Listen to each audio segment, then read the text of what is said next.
ॐ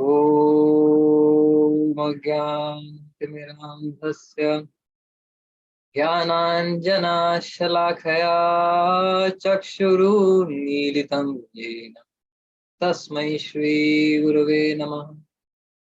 नमः ॐ विष्णुपादाय कृष्णप्रेष्ठाय भूतले श्रीमते Bhaktivedanta स्वामिनिति नामिने।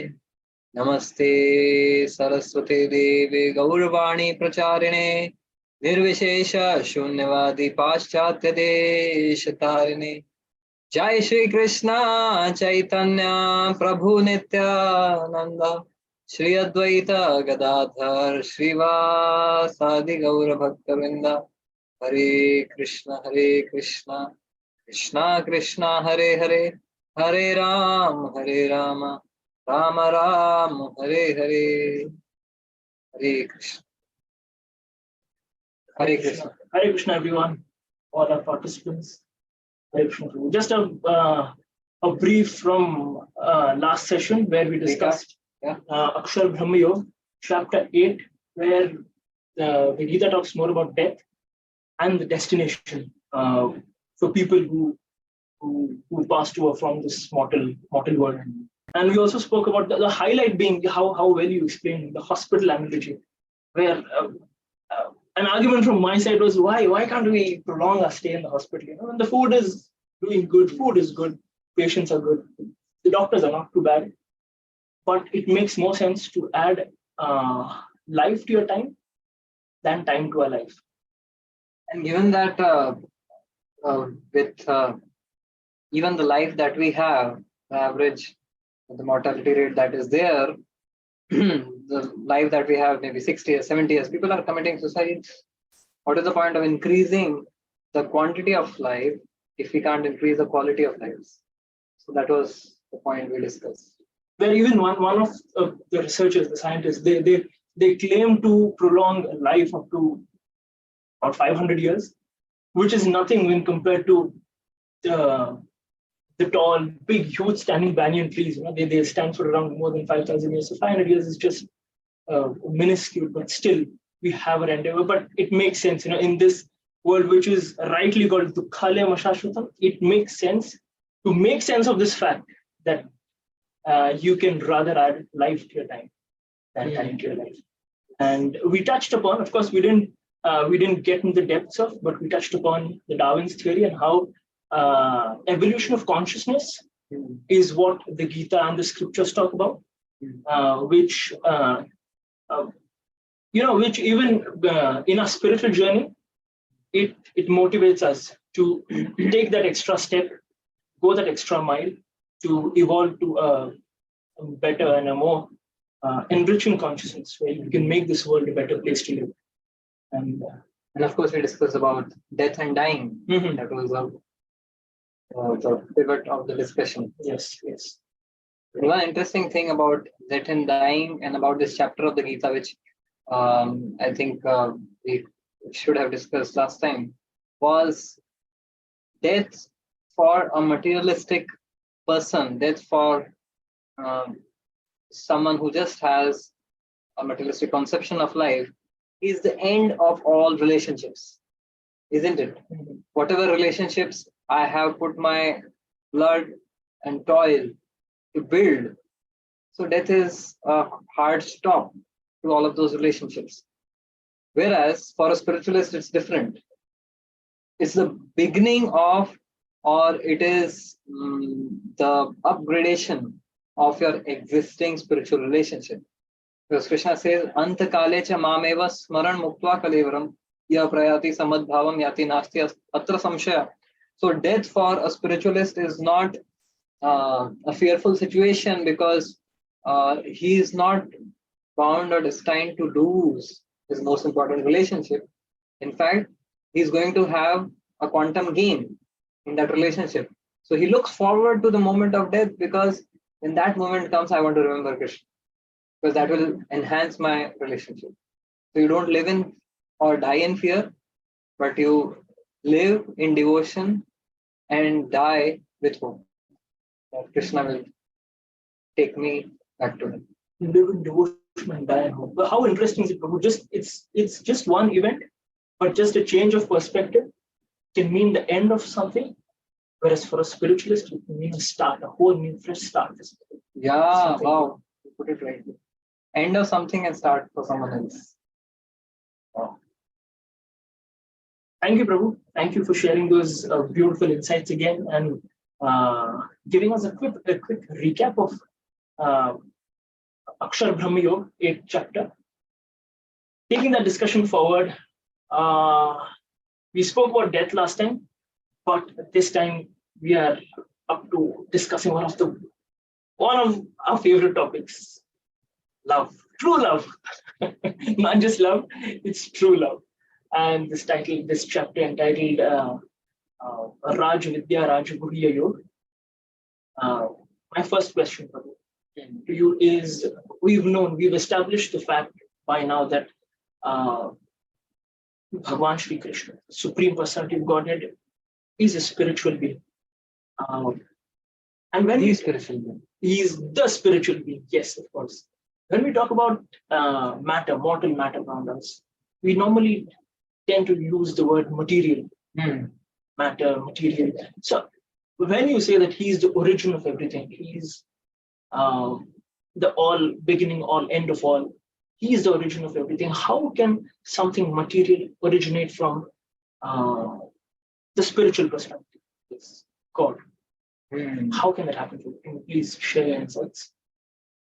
Okay, so that's a very interesting question, and want to check with the audience. Do you find it interesting, or do you find it really very like intriguing that how come material originate from the supreme spiritual?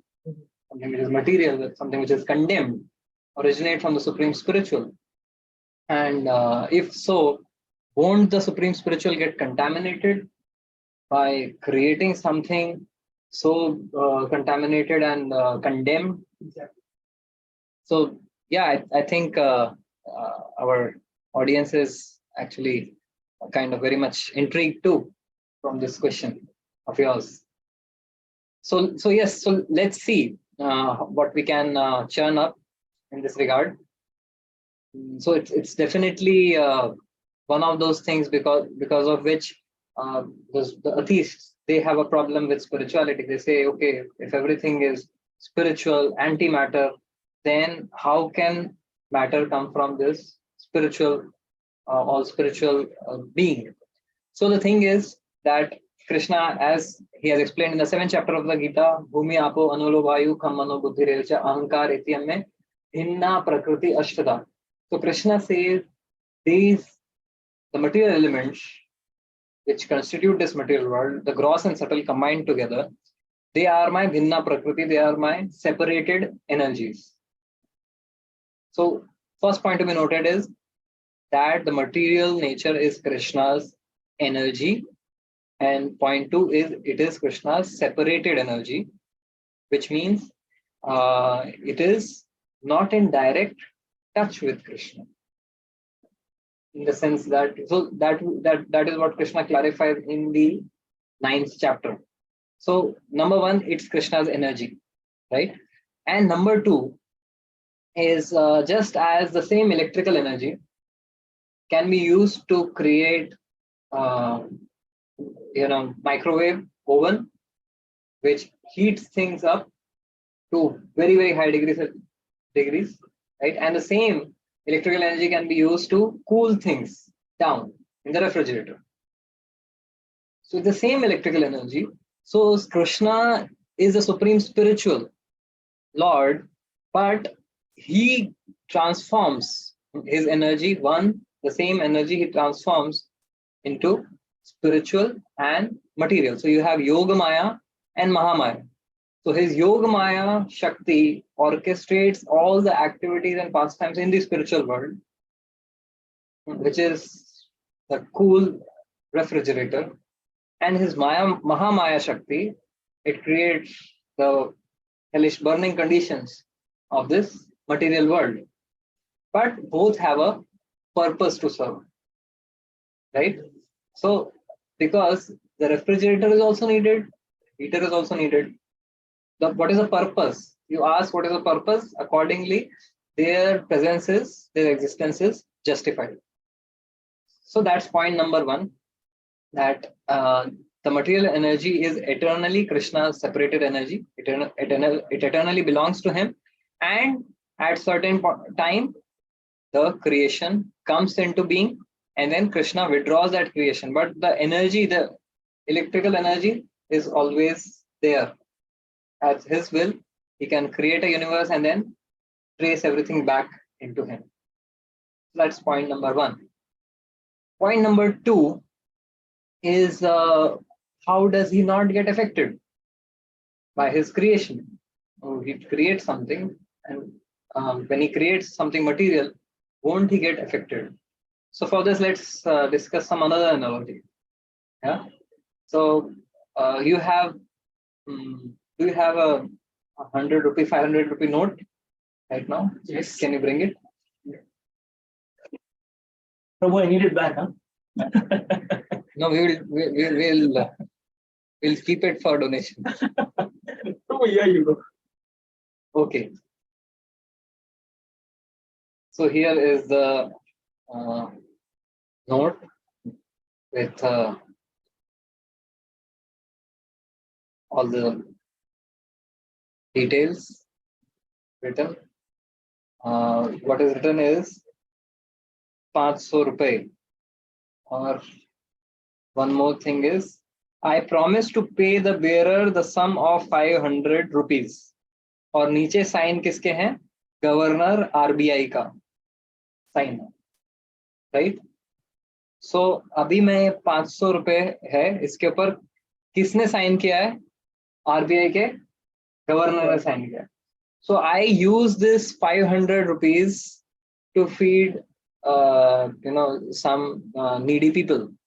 So that is it a good thing? Should I use it for feeding people? Oh, yes. Okay. Now I use these 500 rupees for some for giving to a drunkard so that he can harm another man. Right? I use this money for a person. फिर मतलब क्या बोलते हैं उसको, इसका फिरौती देने के लिए. I use it for that purpose. So in दोनों केस में is the governor responsible? Not really. It's a neutral thing he has created. The sign of the governor is there. Now the responsibility is how the individual uses it. The same 500 note can be, so I'm returning it back to him. So you all are witnesses. The same 500 note was used for a good purpose and for a sinful purpose, a harmful purpose. But the governor is purpose neutral. He has created it and he is not affected by what people do using that money. Right? So Krishna has created even the material energy, but it depends on us how we use it. So we can live in the material world and use the material energy for spiritual purposes. Whereas we can use the material energy for treacherous and harmful purposes. We can use this material energy to enjoy or to serve. So it's really not the responsibility of the governor or the blame of the governor that he has given the 500 rupee note. Now that the note has been given, now it is my responsibility. How will I use that money? So the governor is not entangled or affected. So that's point number two. Point number one, the electrical energy, the same energy can be transformed into material, into heat or cold. Right? So similarly, Krishna uses his Shakti and transforms it either into Mahamaya or Yogmaya. Yogmaya is spiritual energy, Mahamaya is material energy. So this material energy has a purpose of resurrection of the conditioned living entities. Right? So that purpose is being served. Now those who are in this condition, in this material energy, they still have a choice. to use that 500 rupee note properly or improperly. The governor or Krishna is not to be blamed. He wants us to use it properly so that we can go back home to the ultimate spiritual world and be under the Yoga Maya, not under the Mahamaya. Right? So now let's hear from Krishna's words only from the 9th chapter of the Gita. What he says, how does he explain this concept?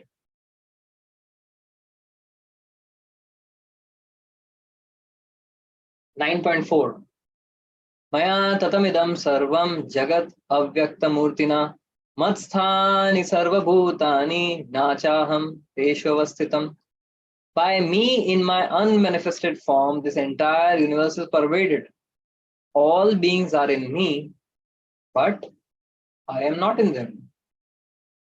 So the Lord is pervading this entire cosmos, each and every atom of it, each and every living being has, in fact, the entire universe is pervaded by the Lord's energy, right? In his impersonal form. He is activating and energizing it, right?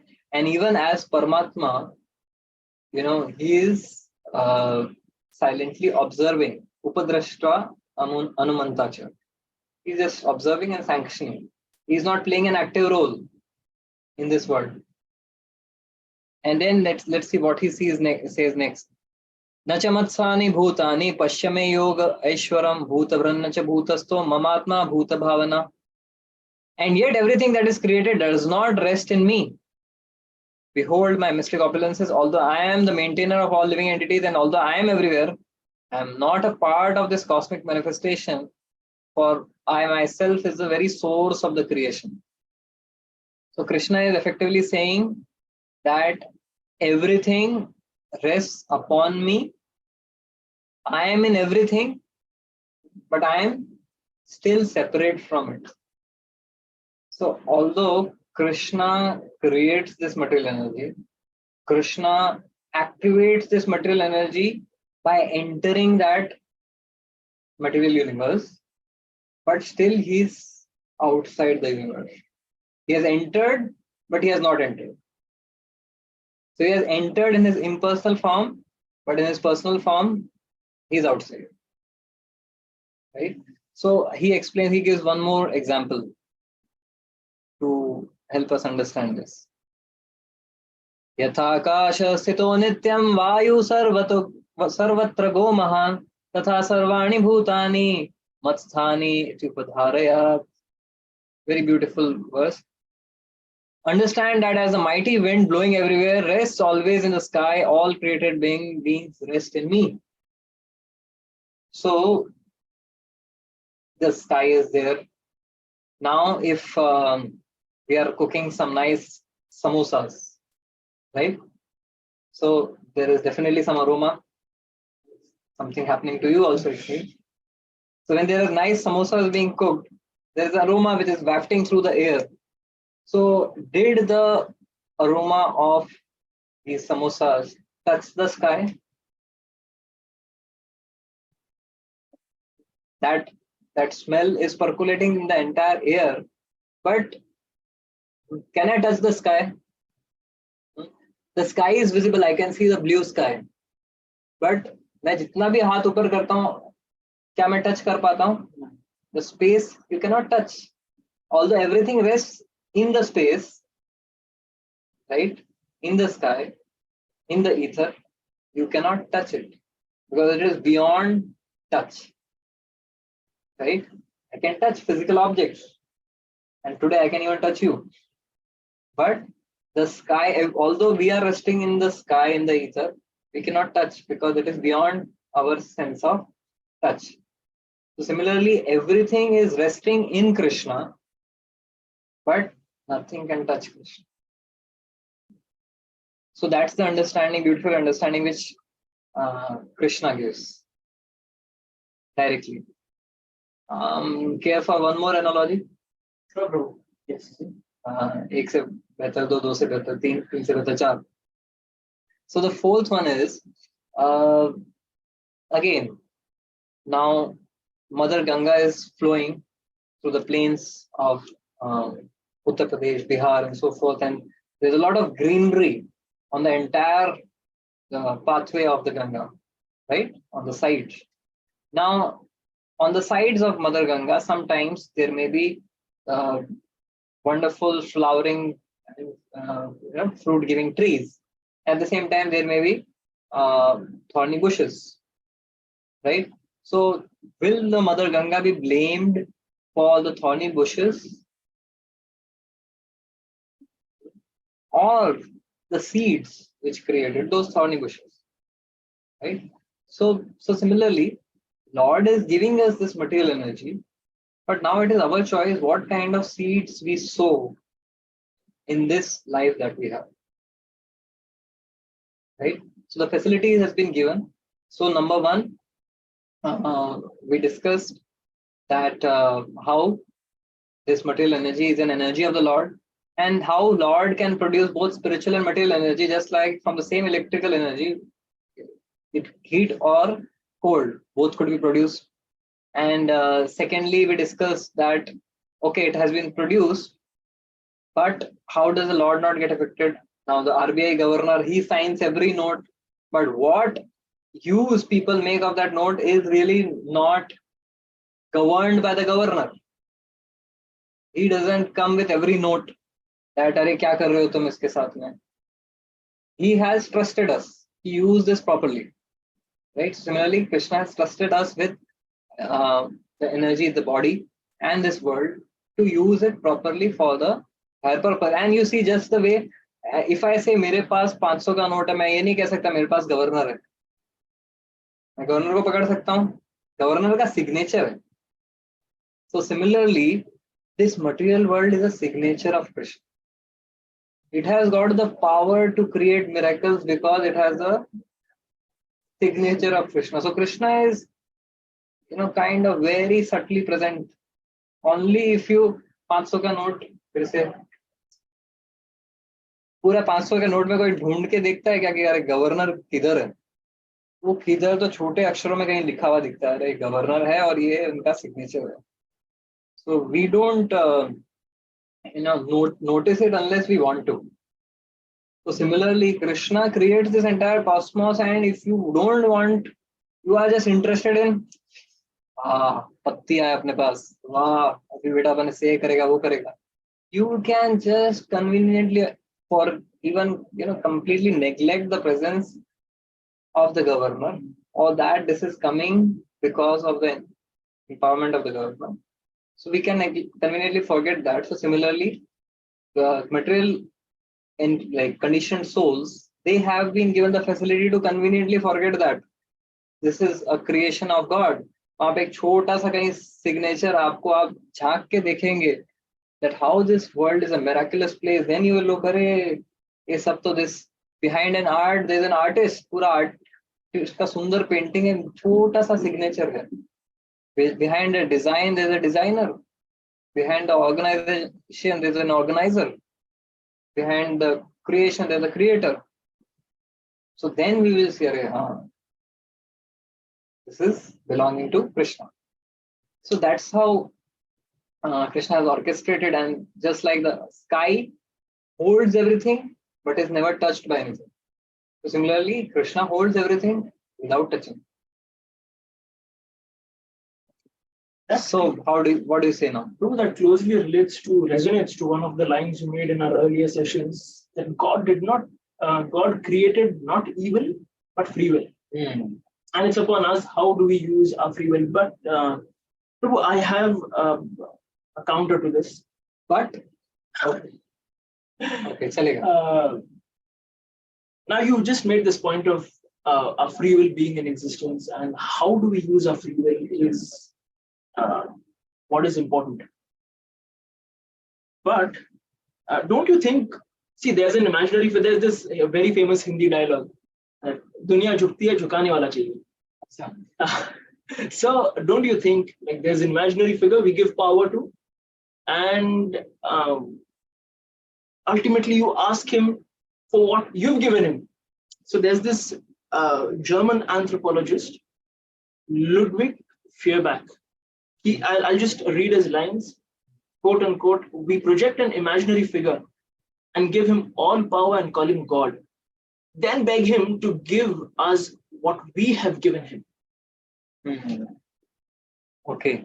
Now, though on a podcast like this may sound a bit ridiculous, but how do you make sense of it, Prabhu? Because there may be counter arguments which say that you just created an imaginary figure and you end up withholding your free will. In return of what? Nothing. You've just given power to an imaginary figure. How do you make sense of this? This is like this is you can take it in different ways. One way is it could sow seeds of doubt in the people. Like I'm sure it's a very powerful sentence that who is God? It's ultimately it's a imaginary creation of our brain. You thought, I thought, they thought, we created a God. देखा है किसी ने नहीं देखा. Our belief, our imagination. So then we believed, we imagined there is a God, and then now we are praying to Him. God, I have so many sufferings, so many problems in life. So please help me. अरे मैंने ही तो बनाया, अभी मैं क्या मांग रहा हूँ? Or oh God, I need a bangla, a gadi, whatever. So give me. So it sounds externally speaking very convincing, but then we need to, as we always do, dig deeper. And somehow this also reflects the arrogance that we human beings can have. From what all the spiritual traditions, religious traditions across the globe, across all periods of time have been telling us, that man was created by God. Christianity tells man has been created in the image of God. So God has created man, not that man has created God. So Krishna says in the Gita, Mamaivamsho Jiva Loke Jiva Bhuta Sanasana. All of these living entities are my children, they have been created by me. So actually man has not created God, God has created man, and now man is coming and telling, I have created God. This is the degree of arrogance which humans can have, and therefore Krishna in this chapter of Gita, he says, Moghasha Mogha Karmano Mogha Jnana Vichesasa Rakshasim Asurim Chaiva Prakritim Mohinim Shita. I'll read out this verse for you. What Krishna has to speak about these kind of people who will find more and more innovative ways of denying the existence of God. Krishna is aware कि ये नई बात नहीं, ऐसे philosopher आएंगे, मैं ही उनको बुद्धि दूंगा जिनसे उनका जो मोघ ज्ञान, their entire intelligence will be bewildered and they will speak certain things which externally will make you really shaken, but you dig deeper. So Krishna says, Avajananti ma mudha manushim tanim ashrita param bhavam ajananto mama bhuta maheshwaram. Krishna says in the 11th verse, fools deride me when I descend in my human form, in the human form. They do not know my transcendental nature as the supreme Lord of all that be. तो ये जो हमारा यथा आकाश स्थितो नित्यम वायु सर्वतरो वो महान, how Lord is like the sky which holds everything without being touched by anything. That philosophy they don't know, and then they make these false claims or ridiculous claims. And so Krishna says, Moghasha Mogha Karmano. Those who are thus bewildered are attracted by demoniac and atheistic views. In that deluded condition, their hopes for liberation, their fruitive activities, and their culture of knowledge are all defeated. So it's like a child telling a father, आपको बाप किसने बनाया? हाँ, क्या लगता है? आपको बाप किसने बनाया? मैंने बनाया. बात तो सही है. लेकिन ऐसी औलाद नहीं चाहिए थी. So the child telling the father, because of me you are father, but father is father. You are child. You cannot deny the existence of father just because you have learned to speak. आपको बोलना किसने सिखाया? Right? We have got the power to reason, power to think. Where did it come from? You remove God out of the picture. What is your what is the alternative that you are offering? Right? So even the power of reasoning to say that God doesn't exist or we have created God, that is also given by God. So there was one lady in a village. So this lady was a very devoted lady. So she was always just a second.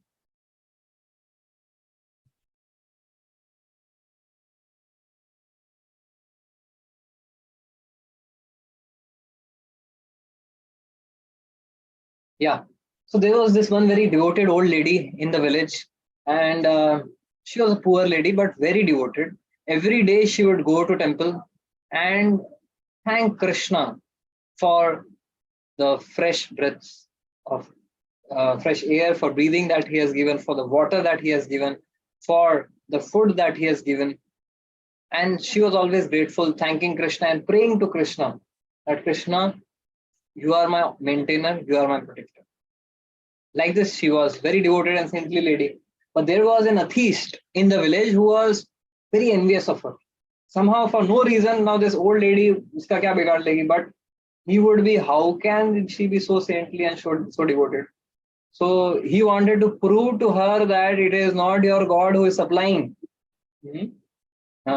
these whatever you need. It is by our endeavor that we get what we want. There's no God. It's all creation of the mind. So this lady was in debt and she was staying on rent in a home. So वो उसको अभी उसका जो landlord था, so he was saying that now if you cannot pay me rent, you have to vacate. So this lady was praying to Krishna, Krishna, where will I go? I'm an old lady, so where will I get money from? So the atheist heard this. He said that now तभी मेरा chance मारने का मौका है, chance मारता हूँ. So what will I do? I will keep the exact amount of rent outside her house, and I'll call all the villagers to see from a distance. And when everyone comes, when she opens the door, she sees the money, and what she will do, I know. She will thank her imaginary Krishna, and then all the villagers will become atheists, knowing that that money has been kept by me, not by this Krishna. So that was his plan. So as per plan, he told all the villagers that stand at a distance behind the bushes and let us see the drama. So he kept the money. The lady opened the door to go to temple and she saw a bag out there. She thought, whose bag is it? She opened the bag, she counted the money, and she saw, this is exactly the money that I need for the rent. Krishna, you're so kind, you're so merciful. This is a miracle. Krishna hears his devotees' prayers. This is the proof. And then jumped in the atheist with great excitement and with great victory. And I've been victorious. He said, this is your problem. This is your sentimental mindset. This is not your Krishna. I kept the money. गांव वालों आओ बताओ मुझे किसने रखा है पैसा? आपने ही रखा. कृष्णा था कोई? नहीं कृष्णा नहीं था, आप ही थे. Then the old lady started praying even more, thanking Krishna even more. Thank you so much, Krishna. You are so wonderful. बोले still this lady can't understand. गांव वालों ये इसको समझ नहीं आया, तुम समझ लो. Then this lady said, no, I want to thank Krishna even more because number one, he gave me the money for the rent. Secondly, he used even such a rascal to serve his devotee. So if someone has faith, whatever ridiculous statements you make, their faith is not going to be shaken. And if someone doesn't want to believe in Krishna, doesn't want to believe in God, however elaborate thesis you give, they are not going to get convinced. Right? But ask them a counter question. The question is that have you not made your imaginary gods yourself, whom under whose control and patronage you live your lives? So you make your celebrities, your rock stars, your actors and actresses as your gods. You give all the power to them. Oh, if they just glance at me, एक मुझे पापाराजी बन के मुझे एक के साथ में एक फोटो मिल जाए. फर्स्ट ऑफ ऑल आपने ही उसको इतना चढ़ाया, अभी आप उससे मन्नतें मांग रहे हैं. So are you not doing the same thing? The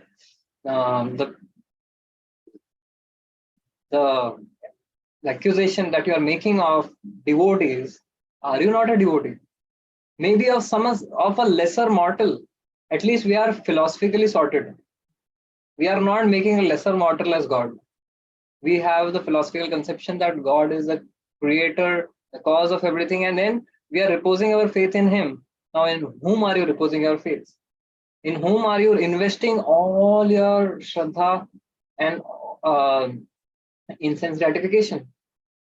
The modern civilization has made sense gratification as its God, right? Given all the power to sense gratification.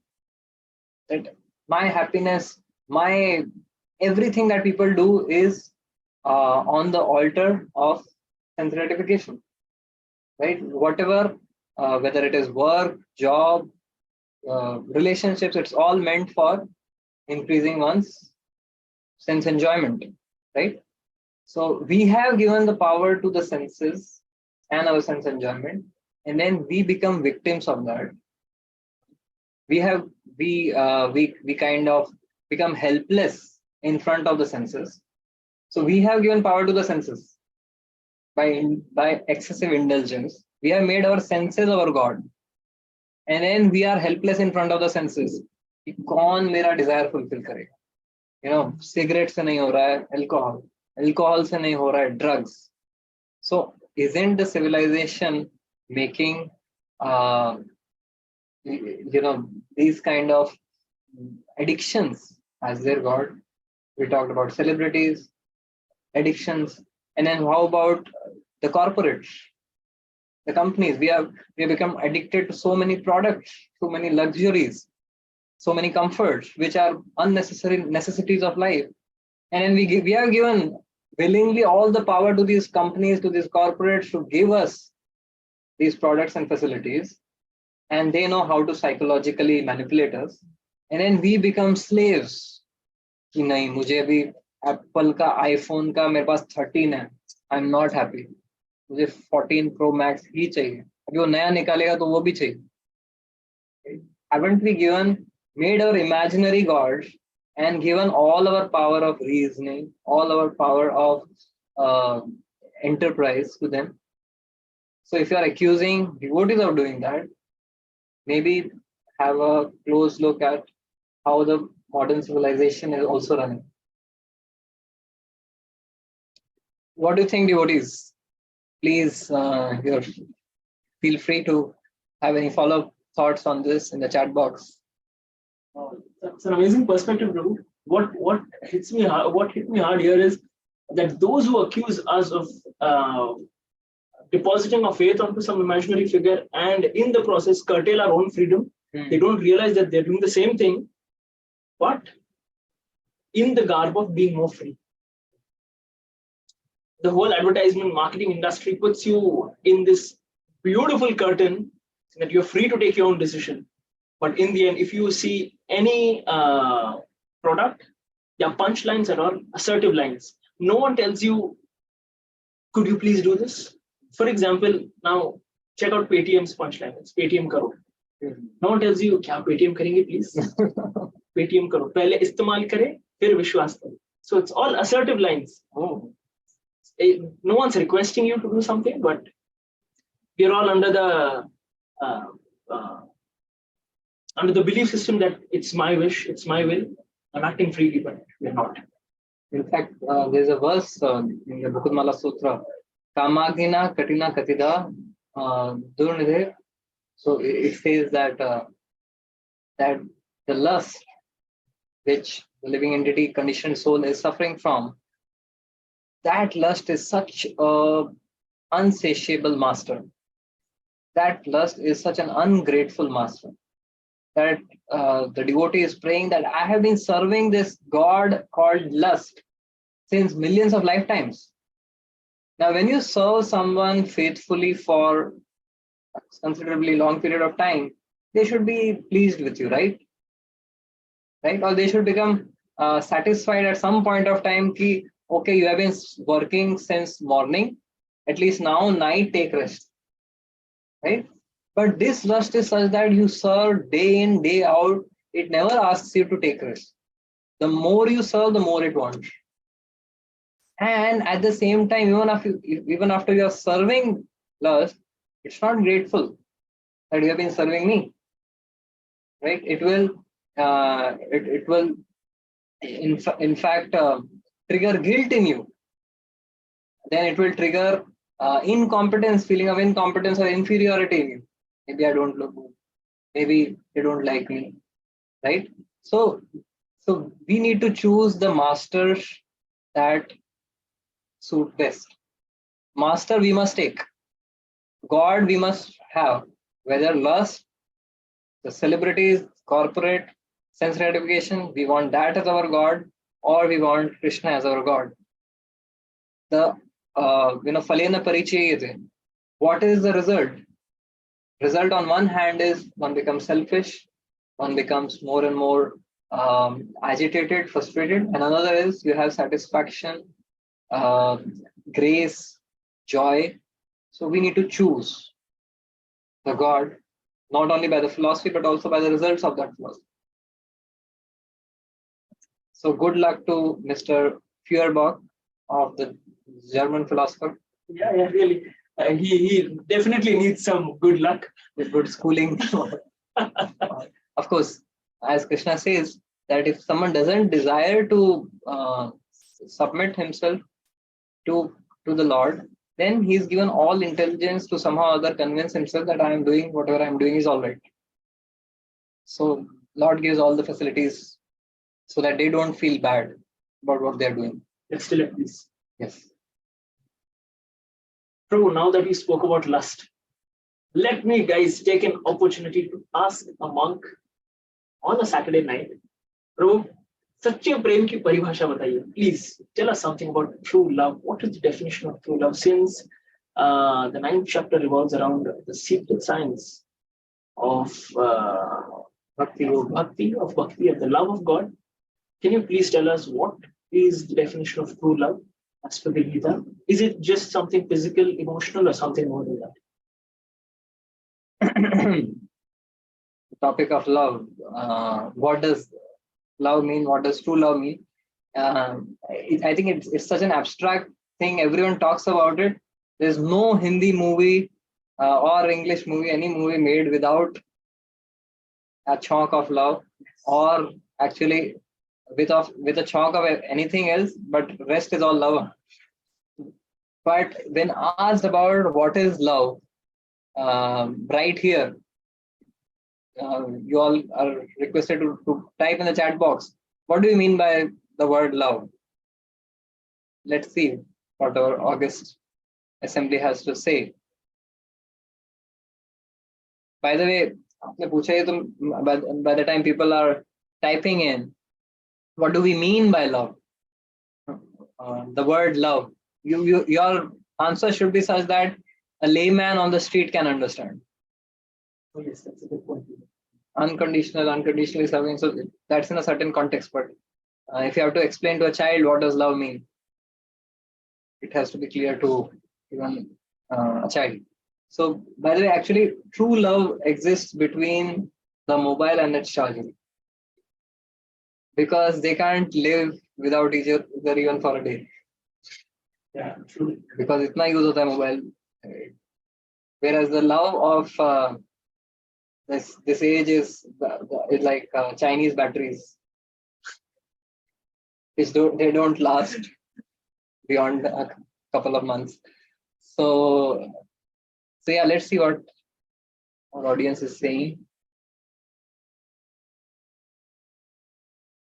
unconditional service, sacrifice.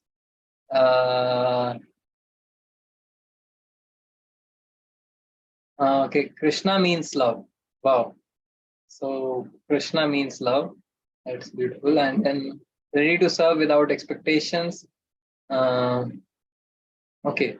So beautiful answers coming in. So service, unconditional service, sacrifice. These are some of the things which have been, spoken about what true love means. So, but so if we can put it like this, love is a feeling of affection for someone which leads into an action of service and sacrifice. So if we just break it down, so it is a feeling of affection, and which culminates into an action of selfless service and sacrifice. So pretty much we can encapsulate the concept of love, or whatever we call it, in this form. But how do we misunderstand and misapply this definition? Let's talk about it. We misunderstand lust to be love.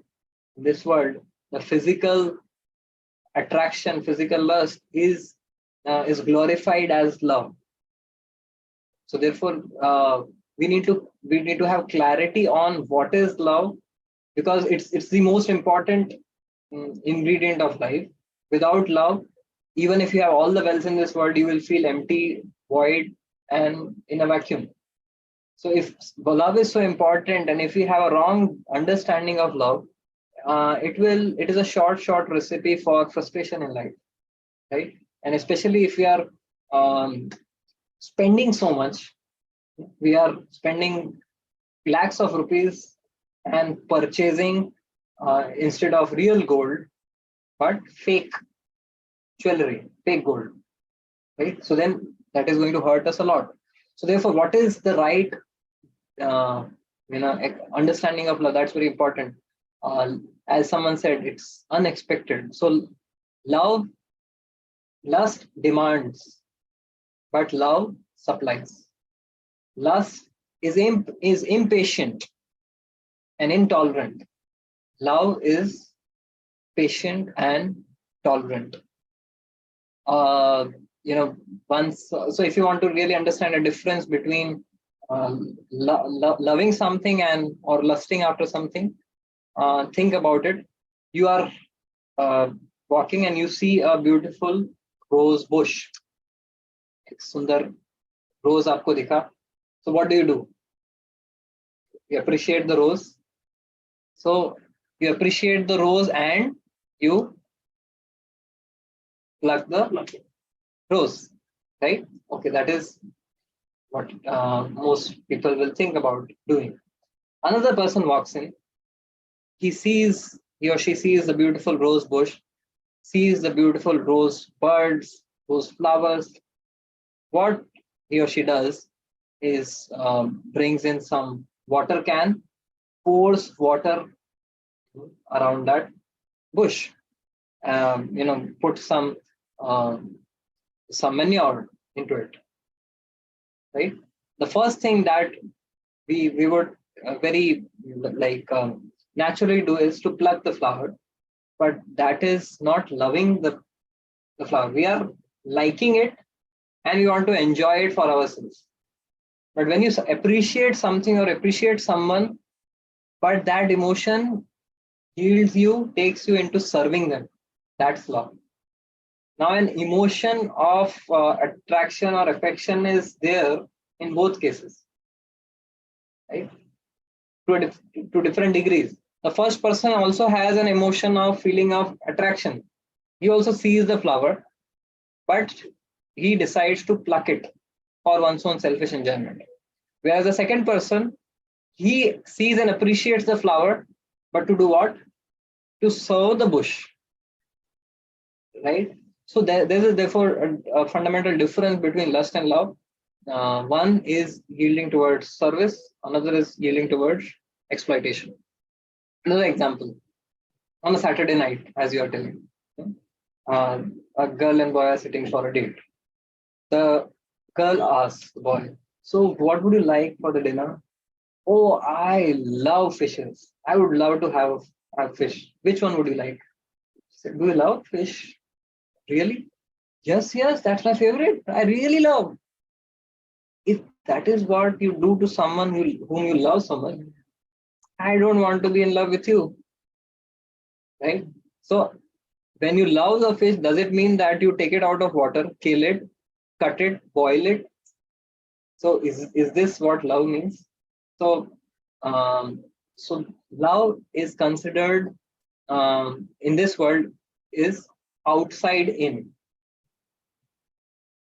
नजरें मिली दिल धड़का मेरी धड़कन ने Oh, okay. okay ठीक है आपने सुना होगा you all must have heard this song नजरें मिली दिल धड़का मेरी धड़कन ने कहा प्यार हो गया so love starts from the outside बाहर देख के किसी का रूप देख के दिल आ जाना so what is outside that goes inside but that's a sign of lust love starts from inside out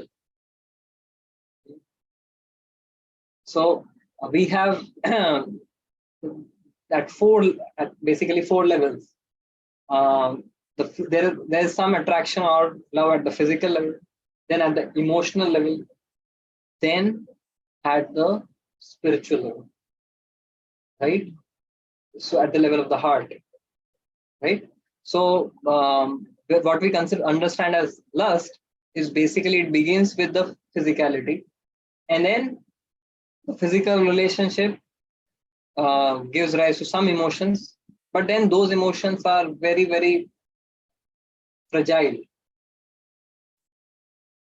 love at first sight divorce at first fight so that's how fragile those emotions which are produced from just a physical sense of love are whereas if you really want to come to that platform of love which is selfless sacrifice which as we discussed when you look at and appreciate the rose you get a desire to serve that rose bush that can come only from inside out when you see the entire creation from the perspective of the person who created it when you see everything around as a possession of your supreme lover Krishna then whatever you see you would like to serve not exploit so your love inside for Krishna it comes out in the form of your service to anything that you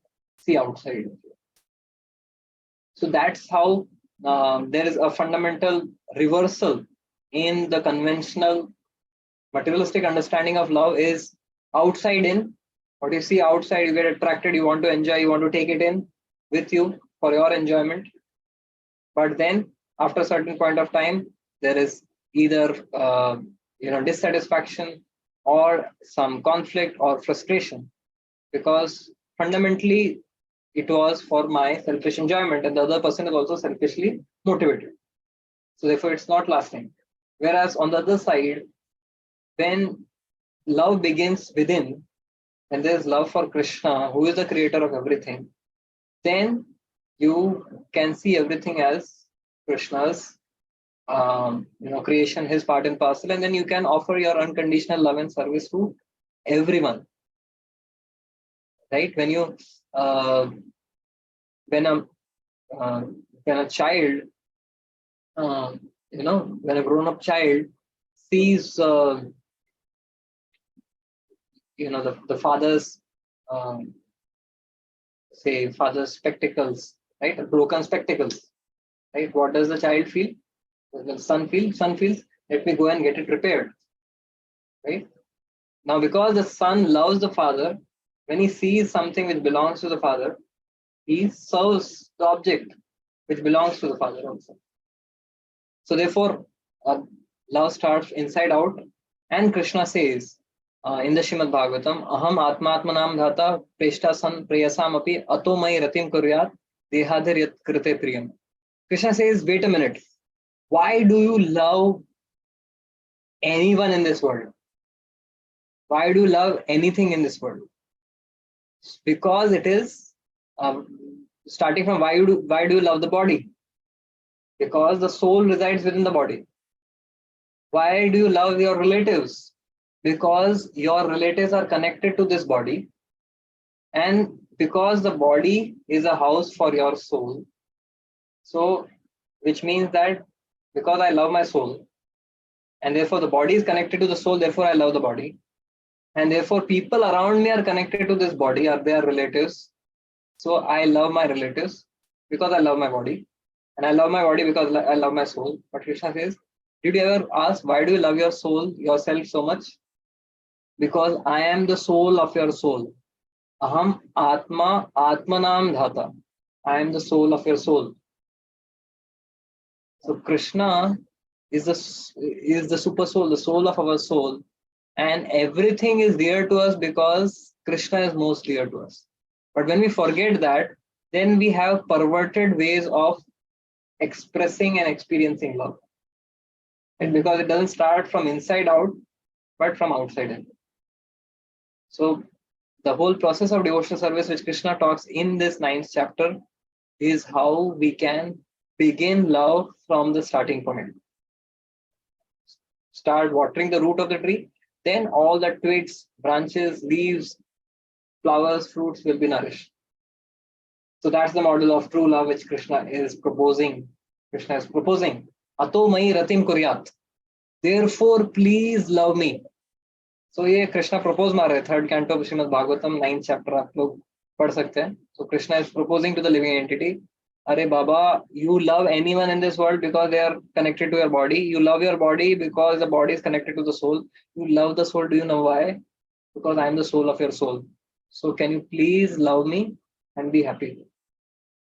So that's the gold standard of love, loving Krishna.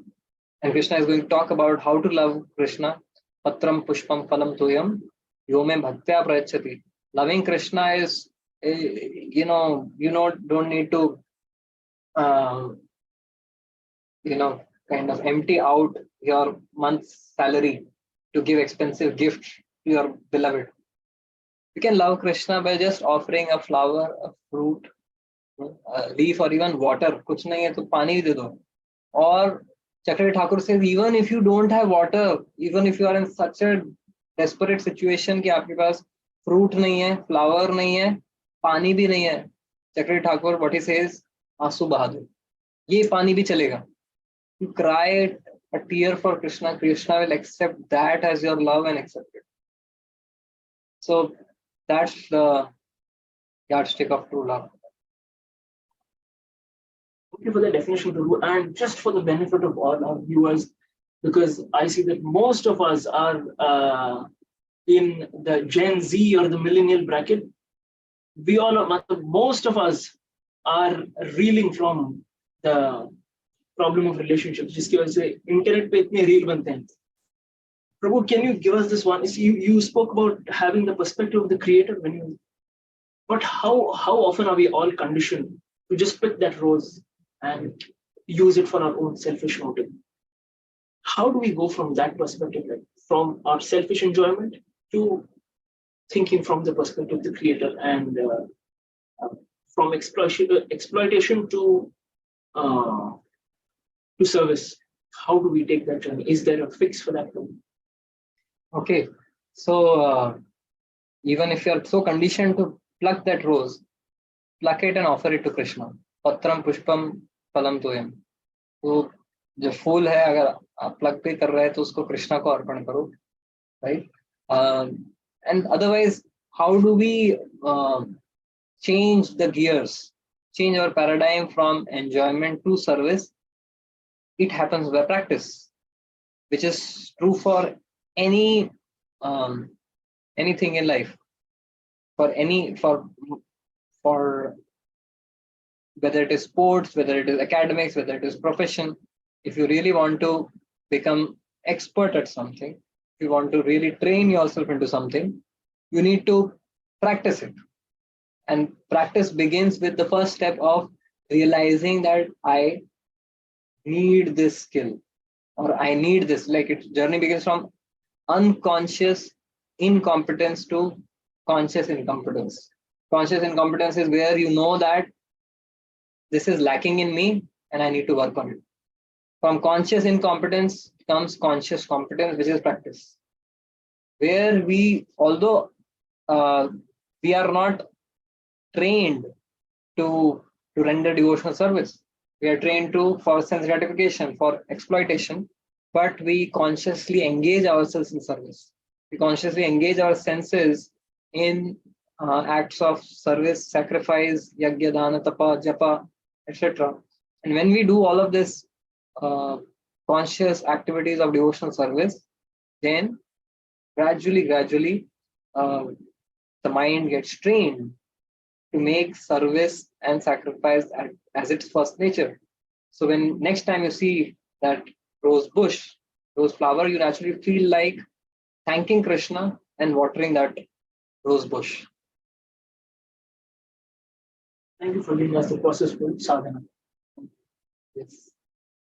Chanting Hare Krishna, Krishna Krishna, Hare Hare, Hare Ram, Ram Ram, Hare Hare is calling for service. We are asking Krishna, Radharani, please engage me in your service. So where we are consciously beseeching Krishna that I want to serve. Enough of this exploitation and enjoyment. Now I want to be a servant. I want to derive pleasure in service. So that's where we all want to align ourselves to. Thank you for those wonderful Jews, Prabhu. My questions are put to rest. You can feel free to pick any question from the chat box or from someone who's posted their question on the live feed, the Facebook live feed. Let me check in the Facebook live feed if there's something. Or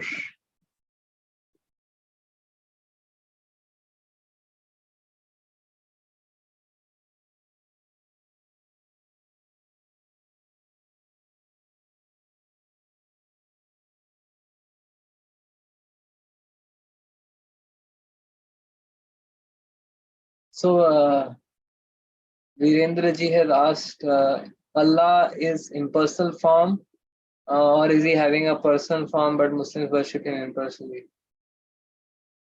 So basically, God is one. Whatever you call him, there is only one supreme God, and in different languages, in different traditions, people may be calling the same supreme absolute truth in different names, but he is the same person, the same Lord, and the same Lord has three features: Brahmeti, Paramatmeti, Bhagwaneti, Sabdhati. So the same Lord has the Brahman feature, where he is all-pervading impersonal energy, and above that there's the Paramatma feature, where as a localized Paramatma, Lord is present in everyone's heart, in every atom, and as the Bhagwan, the supreme person, so Purushottam, so that there are three understandings. So some people are able to come up to the understanding of Brahman, some to Paramatma, and some to Bhagwan. So it seems that in this particular tradition we are talking of, people are only able to come up to an understanding of impersonal God. So that's where I think what you're saying is right. Okay.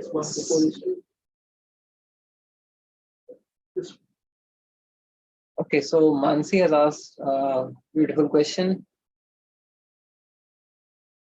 How to unconditionally serve without wanting expectations from our results or service done? What do you think, Jaikishan Bro? Thank you for your answer. You are in my firing range, that's why. Now I have given answers to your question. Now you need to answer my question. How to unconditionally serve without any expectations from our results or service? You're still waiting for an answer from me? till the time we answer, we are not moving it. Okay, let me try.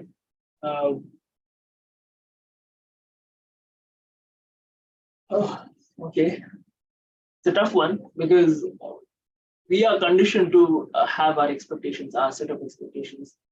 But my little understanding is when you train under a guru, a superior, who trains you to serve unconditionally. Of course, you don't start serving unconditionally from day one.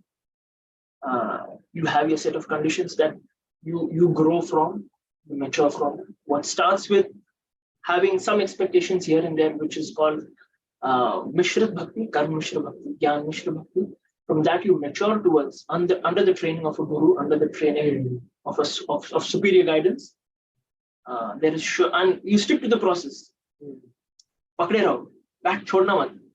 So, that's my little understanding is keep going, and of course, you'll reach there. Okay, so beautifully explained. I'll give full marks to you for the answer. So yes, we might not begin with pure unconditional service, but we begin somewhere under proper guidance, and then gradually through purification, through practice, we will evolve to a state of unconditional, unalloyed devotional service. However, one more thing I would like to add here is that it's also about clarity and purity of intentions. So when you know that the service itself is the reward I'm looking for, when you don't see service as a job that you do to get something out of it, then you are preparing yourself to be happy being in the moment, in the act of service. What Krishna tells the gopis is that you be satisfied with your own devotional service. I cannot reciprocate with you because your love is so much.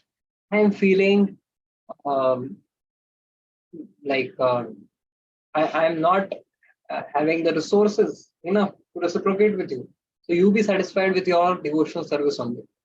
So now that's something from a rasa perspective, but even which is true from a tattva perspective, where that when we understand that service in itself is the greatest reward, service in itself is an opportunity, is a blessing, it's a benediction, right? Then whatever comes out of the service, whatever comes after the service is immaterial for us, because the service itself is the greatest treasure that we relish and look forward.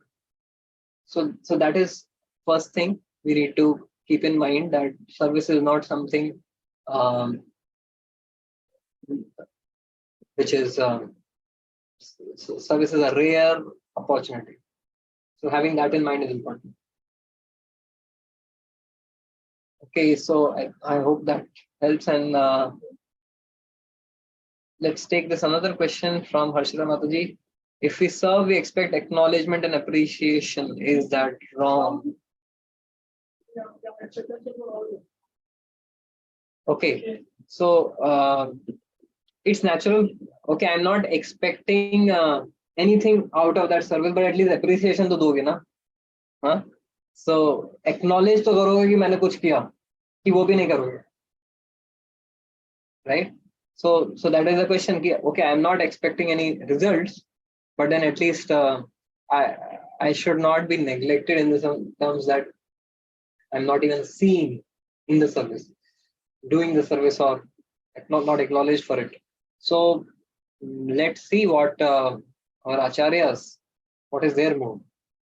When Srila Krishnadas Kaviraj Goswami was writing the Chaitanya Charitamrita, then Gopal Bhatta Goswami, Lokanath Goswami, they told him that you please glorify Lord Chaitanya and all the other Goswamis to the limit, but do not take our name. Do not even mention our name. So that is their mood, right? So that is what our acharyas are setting an example for us. However, we may not practically be on that level. Neither we should artificially try to, otherwise we may not survive that. So definitely we can look for some encouragement and appreciation, but again, not from everyone, right? We should not, for our satisfaction, everyone should give validation. Everyone should tell that yes, आपने दिनांक 7 जुलाई 2023 को 30 भक्तों को प्रसाद खिलाया, उसको आपने ये सब्जी दिया.